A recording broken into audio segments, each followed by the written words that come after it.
Hey y'all. Alright, so I'm going to show you how to turn this into a salad nurse mask. So obviously you're going to need one of these, cheesecloth, tea, hot glue gun, let's see, toilet paper, liquid latex, and a black cloth. Normally when it's going to be definitely when you can see through, I would suggest mesh. I don't have mesh right now, so I'm going to have to use an old t-shirt that I just found that I can see through. So, you want to get started?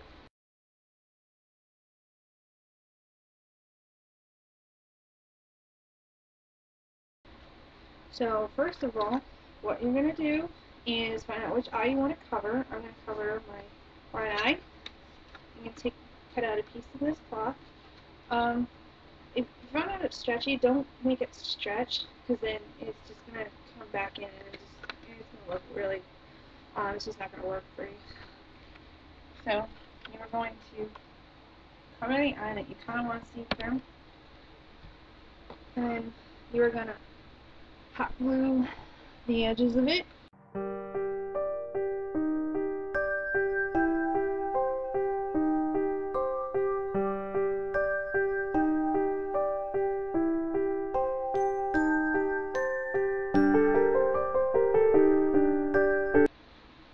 That should be good enough.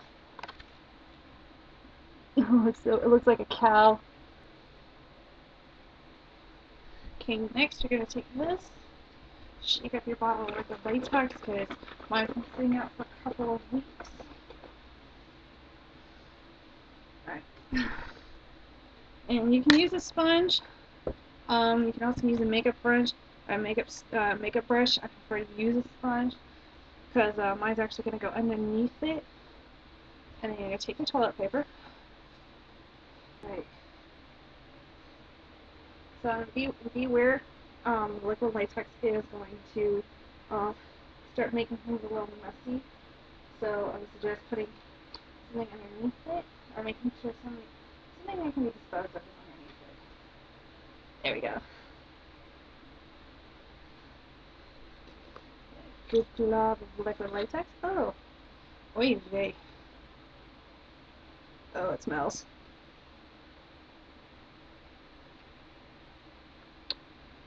Is it supposed to smell? Let me know if it does.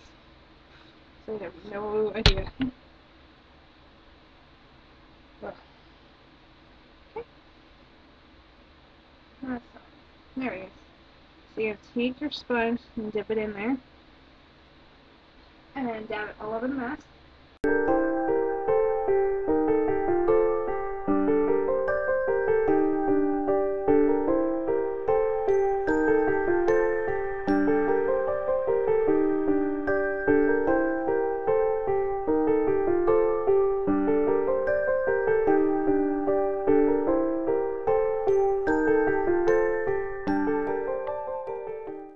I'm gonna have to wait for this.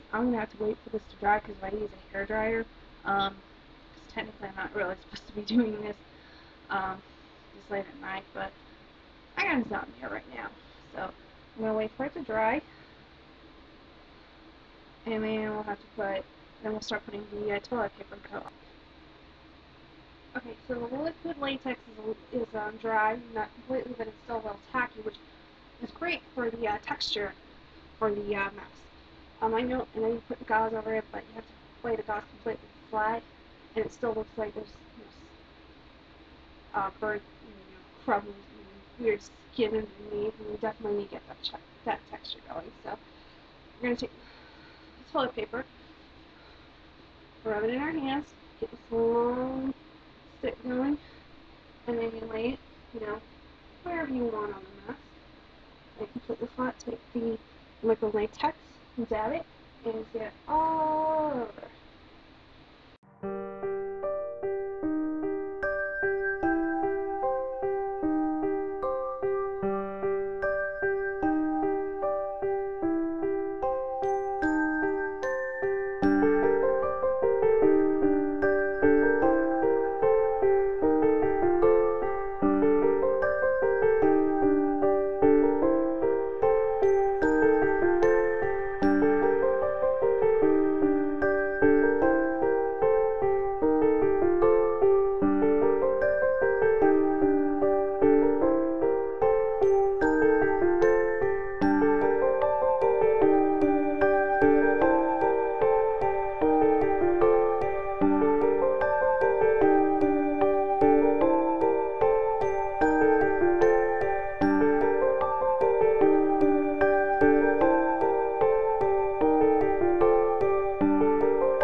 guys can't see that.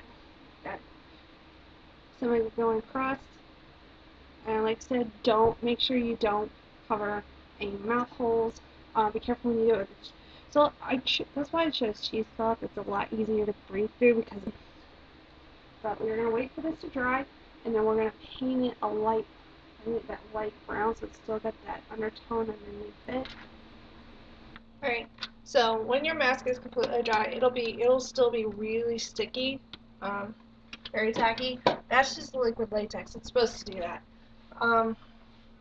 What you're gonna want to do is boil some water, and then you're gonna want to, leave your tea in it until it gets to a, whatever darker shade you want for your bandages. The darker it is, the less time you want for your bandages.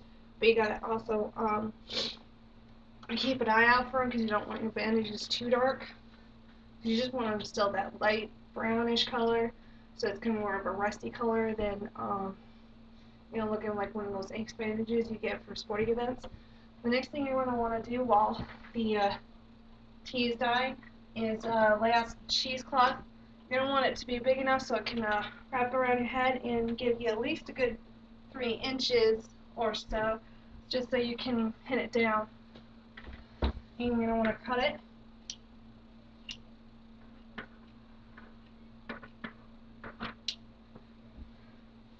Now up to this point, it's up to you which one to do. I'm going to double mine up so you really can't see the toilet paper, but you can leave it the single pile over the top of it. It don't matter. But I am going to do a good long piece of about 1/4 of an inch.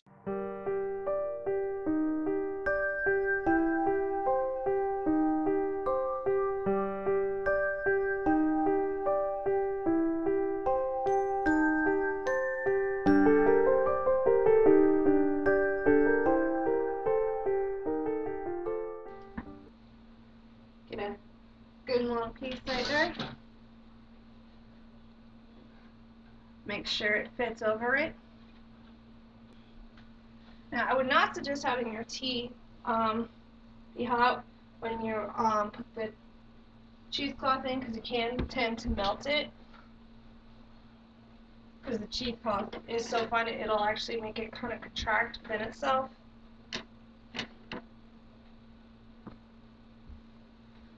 You don't have to worry about ironing your cheesecloth, because once you have it dyed, just lay it out flat and then it'll fold on itself.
Might see this a lot better.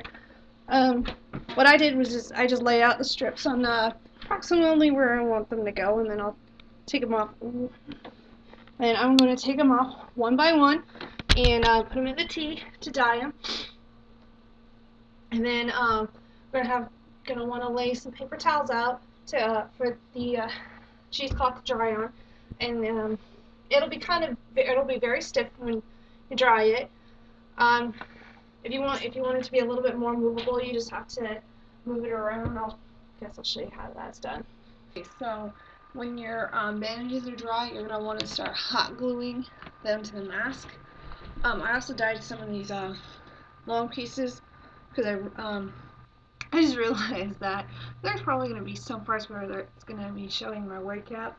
So, I'm going to just dab one at the top for a flap, and then hot glue another side.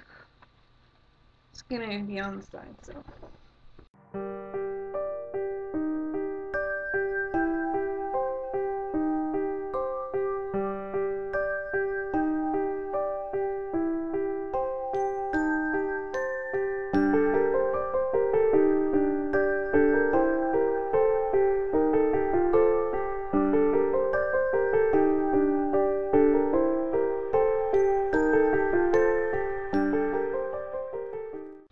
Okay, now so is when you're going to be hot gluing your bandages.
Basic fundamental works of it. You can try it on and then see if you need other bandages. I made a couple extras just in case. So happy Halloween. See you guys later. Bye.